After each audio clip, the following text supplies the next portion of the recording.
Good afternoon, and thank you for joining Conversations for College Success. I'm here today with Zaynab, and I am so pleased to talk with her because she's going to be graduating from Case Western Reserve University pretty soon. And prior to that, we wanted to have a conversation about her undergraduate experience. She is a first-generation student, and I think that is going to be impressive to a number of people, but she also worked part-time. She went to school. We also are going to end up talking about how she picked her advisors and her mentors. We may even talk about some of her friends because I'm not sure if people are aware of, and I've heard shared a couple of different ways. People are known by the company they keep, or I've also heard that show me your friends and I'll show you your success or unfortunately non-success. So let's start with your undergraduate experience. How did you get to Case Western Reserve University? So Case Western Reserve University was my dream school, because prior to high school and everything, I was homeschooled and I just really aspired to go to a really nice university, something close to home. Um, During application cycle, for college apps, I put in a number of applications, but then I heard back from Case because I didn't think I would get in. But then I got in. I remember some counselors came from Case Western to represent the school at my high school, and I was just so excited. I was just hoping and praying that they would look at my application and accept it. But I think part of maybe getting accepted was the fact that during high school, I did research in the Case Western labs, and I knew some faculty and advisors from there that I guess the experience itself sort of bolstered my college apps and So did you got me have in. did you have one of them or more of them as recommendations for you? I had one. Okay, good. That One. that helped because it does establish the fact that you had been a part of that university, even though it was at high school. So that's great. Now, they weren't the only university you applied to, were they? No. Okay, who else did you apply to? It was 18. Oh my gosh. I can't remember all Oh of no, them. no, that's all right. I didn't realize it was that many. That is really impressive. Yeah. People usually apply to, I'm gonna say, it can be either 3 to 5 or 5 to 7. I've not heard of anybody applying to that many. However, that does give you choices, and I do like that. Choices are important for students to be successful. So, how did you come up with your major? Well, first off, share your major and your minor, and then how did you decide to move in that direction? So my major is nutritional biochemistry and metabolism on the pre-med track, which the major itself has a lot of the classes for pre-med in it, which is part of why I chose it. And then my minor is public health with a concentration in nutrition and health promotion.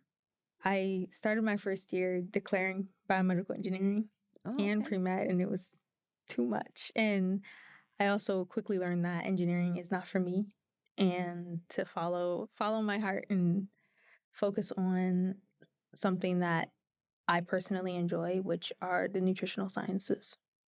So when you no longer followed the biochemistry, was that during your first year there? The biomedical engineer? Yeah, sorry. Yeah, it was after my first year.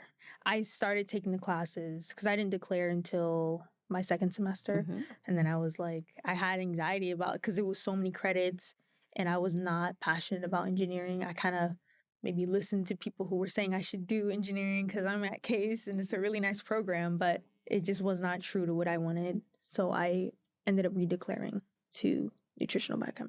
I'm so glad to hear you say that because so many students choose other people's majors instead of their own. I have said to them, well, what are you interested in? And they'll tell me that, but there's no money in that, or there's no this and that. And it's like, it's not about the money. What it's about is your commitment to whatever your major is. And that commitment will allow you to shine, will allow you to make a difference and to be successful. So thank you so much for that. That Of that just course. supports Of the thought course. process.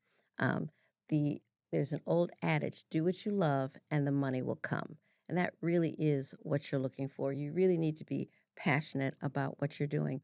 And I've seen a number of LinkedIn posts that you've put out there about smoking and some other areas. So, why are you so interested in smoking?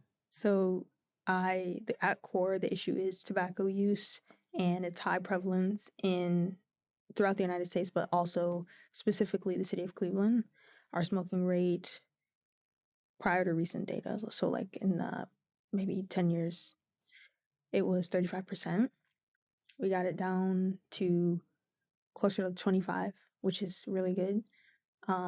But I remember just being younger and I lost a great uncle, and it was because he was, addicted to tobacco. And I remember like in high school, like I would see students using like vapes and e-cigs, and it just is not something I know it's not good. And at some point I was sort of invited to advocate against that and like protect uh especially adolescent health when it comes to the use of these products. No, that's smart because they are addictive, and the difficulty is when you're addicted when you're young, you don't necessarily realize that there's that kind of an issue with it or that it's addictive. And then once you get older, gosh, how many years have you been smoking before you realize that it's not good for your health? So, bravo to you and kudos to you for Thank you. moving forward with that and being an advocate for it because I see them all on LinkedIn, and I'm also supportive of what you're trying to do and continue to make a difference with. So, that's great. Talk to me about because we you mentioned about advisors as well as mentors. Did you select them or did they select you? So I think it goes both ways. Okay. First, I think defining the difference between an advisor and a mentor is important. Sure. So, for me at least, I see advisors as someone who are appointed, like the university might have an academic advisor, for example. And then mentors are people that, you sort of look for them and like they say yes or no to like accepting you as a mentee. Um, so when it comes to like me selecting them, you ask, um, my mentors, I look for people who are like authentic about wanting to help me and who are like on a path that I'm interested in. That way I know I could reach out to them for help or guidance when it comes to maybe finding opportunities or if I'm having like an issue with, I don't know, my career Hmm. like choice or something. So that's how I find them. In terms of like advisors, like I said, they're more so appointed, and these are people that I like go to for specific advice, like regarding maybe academics and like courses I should take or something. The reason why I say select, because believe it or not, I have worked for a university, and unfortunately, not all advisors are the same. Some are far more interested and knowledgeable than others. So, what I would find is if students were taking classes that I wasn't sure made sense, either I would overrule, which I could. I had a couple of freshmen who were put in classes that were a 100 level class for the first semester, but a 300 level class for the second semester. And I said, absolutely not. You are not ready to take a 300 level class, and this is your first year at the university. So I overruled on that one.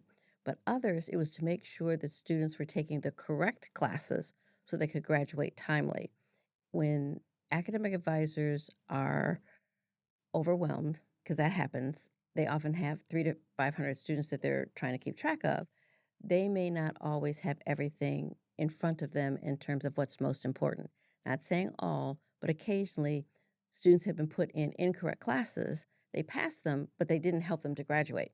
So now you're going to spend an extra semester or two at the university because you weren't in the right classes. So that's why I was asking that question. So I'm glad to hear that you did not have any of those issues.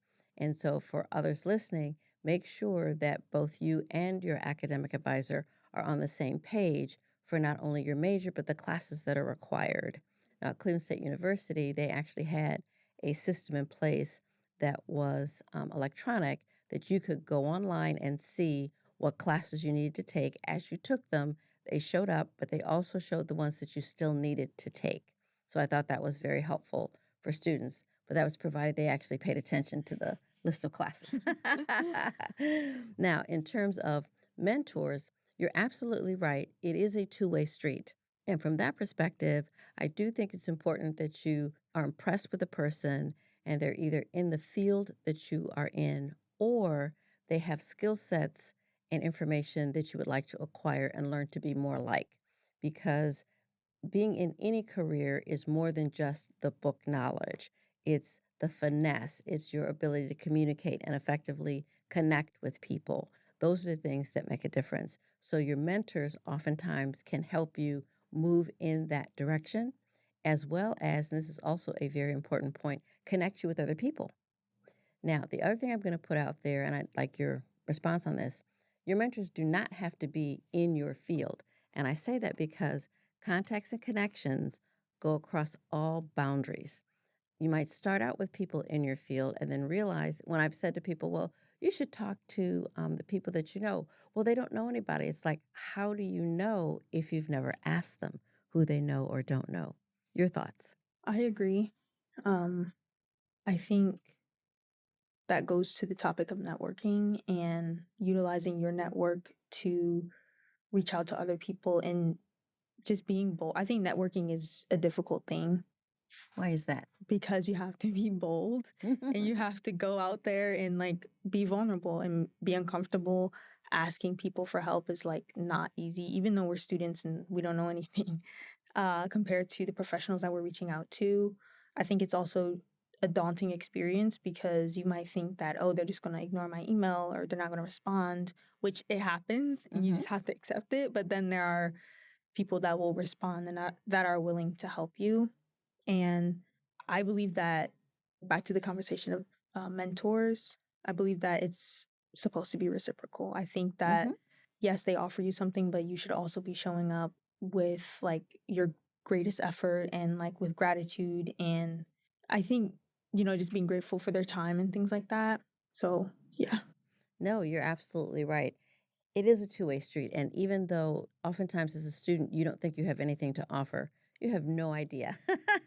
There are so many things that I'll say um, students that are older than you don't have the same concept or don't have the same background experience. And the perfect example for me is students have grown up with telephones and electronics and PCs and etc. And some of us that are older did not grow up with those things. Yeah. So we are not as technologically astute as we could have been had we grown up with those things. So there is a way to learn both ways, and that is important. So, as a young adult, don't ever think you don't have anything to contribute. It's a matter of how much does your mentor know? And I've asked a ton of people questions as it relates to PCs, phones, etc., because that's just not my expertise. So, very good. And with that being the case, you talked about establishing a relationship with a mentor. Are you familiar with informational interviewing? Because oftentimes that's a way that you can introduce yourself to a potential mentor, yet learn about their background and experience to make sure that is someone that you would want to get to know better. I've heard about that and I agree with that concept. I think it offers both of you to clarify your intentions and expectations early, Hmm. especially if you want to be with this mentor or have them for an extended period of time, or maybe you want them for a project or a paper. I know I reached out to some faculty at my university to get a publication because that's something I needed. So I remember like going on LinkedIn, like finding someone who had experience that I was like, um, it was shocking to me because it was like perfect almost. And I know that they're like an established professional and like that's expected of them, but like to me it was like I like trust that trust their knowledge because of their experience. And so I reached out and like I stated initially like I'm open to like working on some of the projects that you have. It would be nice to like hear more about it if there are any opportunities available. Um, and it was like very successful. We ended up like I'm working on a paper right now. I think that was like fall of 24 or Hmm. fall of 23, Hmm. 2023. And so she's been my mentor. Like she's super supportive. I'm very happy I reached out Hmm. because like her support goes beyond like the academia. She's like, happy birthday, like Hmm. stuff like Hmm. this. And like I think that that's a long term because we're in academia. Like you never know. Like I might like in grad school, I might like reach out. We could collaborate on projects, and I think that's me offering value back. Hmm. Oh, absolutely. And you're correct in that what I will share is most, but you're correct. Not all adults will want to be a mentor or want to share information with you. but you won't know if you don't reach out. So you do have to ask that question. And informational interviewing is one of the best ways because even if they don't want to be your mentor, they can still be a resource of information. And then at the end of your interview, you can always ask for, is there anyone else in your field that you would recommend that I talk to? Again, a way to continue to expand your network and yet stay in touch with that person as well. So, what I'm going to say is this: in order to be successful, students not only need mentors, but they also need professors that they're willing to stay in touch with, at least through their time in college, whether that's through undergrad or graduate school. So, those things do make a difference because you might need a recommendation or you might need some additional support. And it's easier if you're talking to a professor or someone that you've already met and know, and they can supply you with any additional information that you may need to know. Now, I'm curious with your first experience at Case, were you comfortable or were there so many things you didn't know? How did you navigate that? Because navigating a university is also important and can be scary. So as a first year student or just in general? Well, first year, and actually, your baseline to me is your first year, and then after that, you get better at navigating the university. So my first year, like I said, I declared engineering, so which wasn't true to me. So eventually I changed it and I went like true pre-med route, and that ended up being me interested in public health. But that first year I would say that if I could grade my like networking and reaching out, was an F because it wasn't what it should have been because I didn't declare what I should have declared. Okay. And it wasn't until after like I started thinking about what I really genuinely want to do, I started reaching out to people that I actually had met in high school. Yeah, it was very interesting to like, because those were professors that said stay in touch like back then, and like they invited me back with that, that concluding email at the time. And so I reached out to, it was three faculty members. They were all in the same department, but they provided themselves as a resource for myself for when I did show up to Case Western, if I did or if not. So at some point I reached out and I asked for research projects or things like that. They were already professors, but I had one of my advisors for like my academic advisor was also my professor in some classes, which I think, especially in a very like tight knit university where the classes are very small, I think that's very useful because they could attest to your learning. Well, thank you so much for sharing that because so often professors or even administrators will share, keep in touch, do whatever, and most students don't do it. I don't know if they think it's because they think it's something that people just say or they're thinking that they should know more by now. But when people offer, always take them up on that. So kudos to you for doing that. People don't usually offer if they're not willing to do it. So if someone says, keep in touch, let me know how you're doing, or don't hesitate to ask me a question, because I have had a few students who would go back to their science teachers because science in college was harder, or chemistry was harder, or whatever it was. And I would say, well, if you still know them, reach back, they'll help you. And they were always pleasantly surprised. So for everyone out there, if someone offers, take them up on it. They really want to see you to be successful, and that's why they do that. So again, congratulations as it relates to that. The other question, and we talked briefly before we got on air, you also worked, and that can be quite a bit for someone. I don't know if you started in your first year or you started your second year, but that's a lot to have a full-time load and to work. And then where's the time to study? Because there's a lot of things going on. Can you share a little bit about that? Yeah, so I started working after my first year. So, like freshman year, like the last bit of the semester, I had got my first job. And then I worked throughout the summer where I took two classes. I did really well in those classes. I took calculus 2 and I think a reading class. The reading class was, of course, easier. But, considering that those were 8-week courses, it was a lot at once, but I just remember, especially at that time, like being so focused and determined to like get that done because I was slightly behind in my credits. I had to get calculus 2 done before I started my second year. So I was just very diligent about that, and I worked with it. So I worked at university hospitals, and I the position I had was very flexible in terms of hours, and it wasn't very strenuous, and I made like decent money to support myself. I also had like pockets of time where I could like study. But yeah, like my sleep schedule, like I would wake up like very early, earlier than anyone should, like 4 a.m. type, and then I would study and then, go to class, and then I would work like short evening shifts throughout the summer. And then as the fall came around, I kept up a similar schedule. That fall, I remember it was around 12 credits. It wasn't The courses weren't terrible. Like they weren't very hard. Um and then that continued into my the second semester of my sophomore year. But yeah, it's all about time management and understanding your priorities. I knew that like I needed to do well in my classes. And if that meant I had to wake up at 4 a.m. to study, I would have to do that. If it meant I would have to take my study material with me when I'm out with friends or whatever, or at work, then I would do that. That means you socialize? No, I'm just kidding. Yes, yes.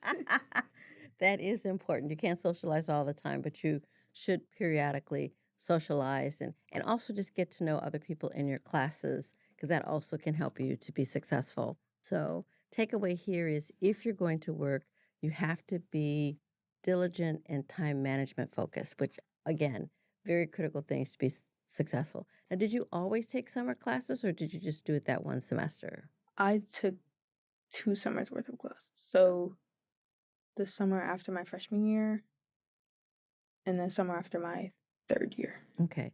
The reason why I ask that is unless students are short credits like you were that first year, I would usually tell students to take that time to do a co op or internship. Give yourself a break between semesters so that you have an opportunity to decompress, enjoy yourself, because when you go back in the fall, you're back into that regimen of a tight schedule where you have to make sure that you have time to work, time to study, time to eat, time to sleep. I mean, there's a whole bunch of things that have to get done. And you also want to have good grades. So all those things do make a difference as it relates to that. How did you stay engaged? And I know that probably sounds like a strange question, but usually at some point, and it can be in someone's junior year, disengaged and that they're tired of school. And it's only been 2 years, but it doesn't take long to get tired of school. How did you keep yourself motivated? To get through like the courses. Well, and just to finish, because just think if people get tired after 2 years, that means their junior year they may or may not come back. That's true. I think so. I'm like what one may call a busybody. And like I really like to diversify the things that I'm involved in, which is why I am involved in a lot of things. Um, I do like school, like I enjoy like learning and stuff like that, going to class. But to keep myself like motivated to like just keep going, I would TA. I was invited to be a teaching assistant one semester.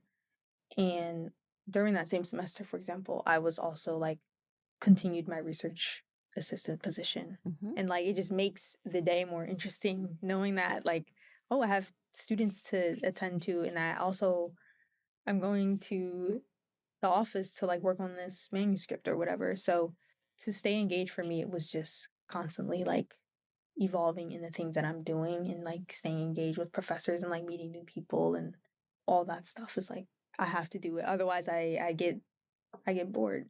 Like, and I think that's why I chose to work and like was fine with it, because I don't think any typical student would be fine with working with a full course load. Is I need something to look forward Hmm. to like keep going.